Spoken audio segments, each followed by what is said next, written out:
What's up guys? Welcome back to a brand new video. Today I'm going to be just kind of going through my favorite manga arcs. Real quick, I want to shout out my friend Xboxgut. This is where I got the idea for this video. So I'm just going to go ahead and link his channel down below. He makes great content, be sure to check it out. And yeah, thanks for giving me the idea. So yeah, without further ado, we'll go ahead and get started.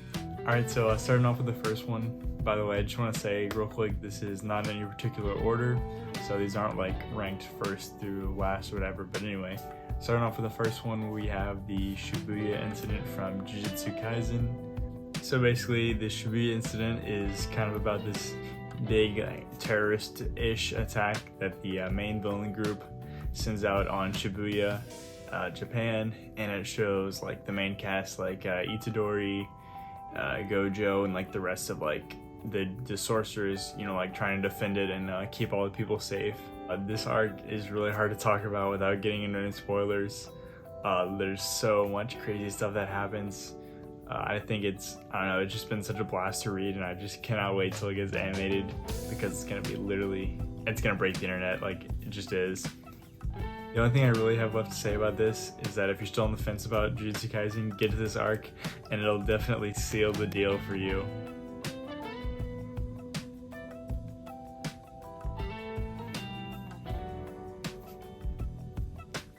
Next up, I have the Farmland or Slave arc of Vinland Saga.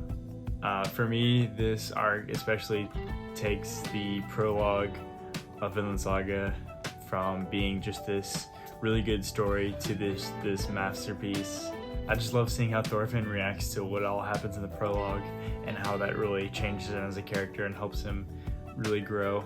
This is another one I can't really talk much about without getting in spoilers. But basically Thorfinn is on a farm and he's, you know, a slave, so he's just having to grow wheat and tame the fields and all that type of stuff. And that's kind of when he really goes on this self-discovery journey and kind of finds out what is really worth it in life. The way that it's presented and the way that the story unfolds is just so beautiful, and I just really enjoy reading about how Thorfinn changes from the person he was in the prologue. Okay, so next up, I would have to say my next favorite arc would be the Return to Shiganshina arc from Attack on Titan. This is, I don't even know where to begin with this. It's just so good. A lot of shows or like media have this problem called like jumping the shark, where they lead up to this big event and then once the event happens, they really can't follow it up with anything. Whereas I would describe this in Attack on Titan as this was like the shark, I guess, because it was them returning to the first area that was destroyed by the Titans in the first chapter when they broke open the walls. So that technically you could call that the shark, but in my opinion, this is only scratching the surface. Like, this is only them approaching the ramp to jump the shark, because instead of it being this big reveal that kind of ruins the show, it actually just ends up completely blowing the doors open and leading into so much different stuff that really weren't even like a thing until this happened. So to me, this just opens up so much stuff in the series. I love this part because this is where things just, like, I guess like there's no going back after this part because it just has such a huge effect on the story. And it's just definitely my favorite part of Attack on Titan, hands down. Okay, so next up I have the Soul Society arc of Bleach. The only way I can really describe this arc is just pure adrenaline. It's just so amazing from the beginning to the end. The conclusion is just, I just love reading it. Yeah, this whole thing is such a crazy, wild ride. You know, it starts with them entering in the portal to go to the Soul Society, and then it ends with them going back, obviously, but just all the things that happen, you know, how all the characters, you know, grow, and everything that happens in the middle of the arc is just like, I just love how it all happens. And the fights are amazing. The twists, the plot twists, the reveals, all that is just so sick. I think the world building is also really good in this arc. You get to kind of see the other side per se, because at the beginning you really only are interacting with Rukia and Kisuke in the Soul Reaper world. So, you know, with this, it opens up this whole new world of possibilities, meeting like the captains and just all the other members of the Soul Society, you know, getting to see their Zenpakutos getting to see some of their like fighting styles and how they lead their companies. It's just, I don't know, I just think it's so cool whenever you have like a bunch of divisions in a group and they're all like led by different people, especially in like stuff like media where you have like so many different, I guess, squads and stuff like that. I just think that's like such a cool way to organize a group of people, especially in like storytelling and stuff like that, because you get to learn about them all individually. But yeah, just a constant adrenaline rush. I really could not put it down whenever I was reading it. It was just amazing. All right, so the last arc that I have on here is the Hōrai arc from Hell's Paradise.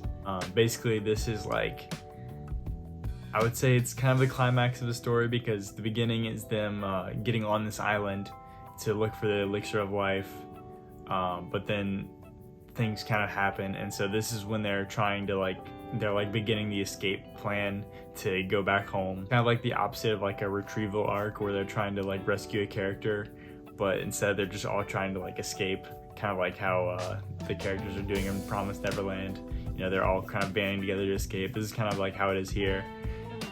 The reason I like this arc so much, other than like other arcs that are similar to it, is that just the way that it happens. All of the characters need to kind of split up in order for them to get what they need to get done to leave the island. And so they end up pairing up, and I think the way that the characters pair up, you know, they're all like paired up together, but just the way the groupings are set up, I just love seeing how this happens. You know, like one of the pairing are these two brothers that have kind of reunited just recently, so they're fighting their way like together. And then you have the like mentor, like sensei type character, and this like younger girl that he's kind of been training as his own, getting to see them kind of like work together and her finally understand what he's been teaching her. Then you get some two dudes that are like polar opposites, that are like have to work together and find a way to work together even though they're very different in almost every way. But yeah, Hell's Paradise, I just love the way that it does its storytelling. I'm actually going to be making a video on that.